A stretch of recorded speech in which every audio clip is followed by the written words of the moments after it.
There are two parts to the gospel text of today. And the first part is where Mark tells us about the teaching of Jesus.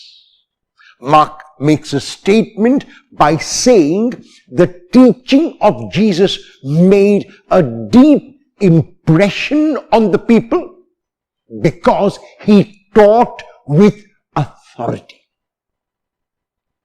What does Mark mean when he says that Jesus taught with authority? Where did Jesus get this authority from? At the time of Jesus, there were different rabbis and teachers, and each got their authority from a different source. The lawyers would get their authority because they knew the law like no one else knew the law. So they were able to communicate and interpret the law for others, and so were employed in the legal profession.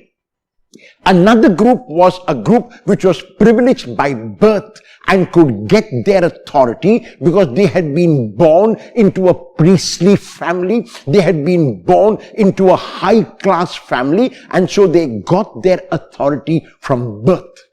Jesus was not a lawyer, so he could not get his authority from merely knowledge of the law. He was not born into a royal family or a priestly family. Jesus got his authority very clearly from his baptism. Later on in the gospel, when Jesus is asked a question about his authority, he points back to his baptism by John because that is the place where he got his authority from. At that time, the Father's voice spoke from heaven and invited him to be son and to communicate this message. And that is exactly what Jesus was doing. Because his teaching was always matched by his actions, because there was never a word that Jesus spoke which was also not a true action. Mark follows this statement by telling us that the teaching made a deep impression on the people with the first miracle in his gospel. And the first miracle in the Gospel of Mark that we will hear about today is an exorcism of a man who was possessed by demons. There is one demon in the man from the context, but the demons use the plural us when they ask Jesus, "Why have you come here, Jesus of Nazareth? Have you come to destroy us?" How is it possible, and why do the demons use the plural us when later on the demons uses the singular me and I? Because the coming of Jesus is not merely the exorcism of one demon. It means the exorcism of the entire demonic world. The demons know, the negative forces know, the evil forces know that with the coming of Jesus, their entire kingdom is now going to be destroyed. The kingdom which the demons proclaim is a kingdom of selfishness. The kingdom which the demons proclaim is a kingdom of self-centeredness, where accumulation becomes all important, where gathering becomes all important, where the focus is on having more rather than on being more. That kingdom, Jesus says, is going to be destroyed. The kingdom where authority is domination, the kingdom where authority is giving orders, is a kingdom that is going to be destroyed.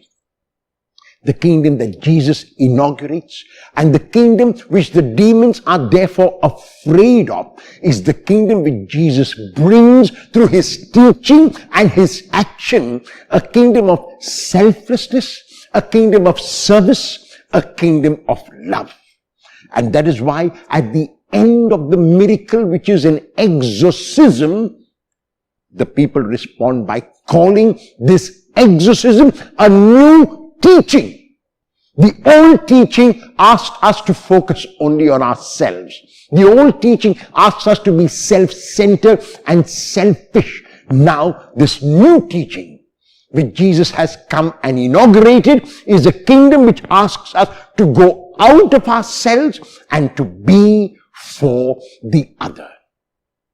There are many demons which possess us today. The demons of selfishness, the demons of self-centeredness, the demons of accumulation and having more. It is those demons which the Lord can exorcise if we let Him. If we open our hearts to His grace, then selfishness and the demon of selfishness is replaced by the Lord of selflessness. If we open our hearts to His grace, then the demon of accumulation and having more is replaced by the angel and the Lord of serving and giving more. Will I let the Lord exorcise these demons from my life?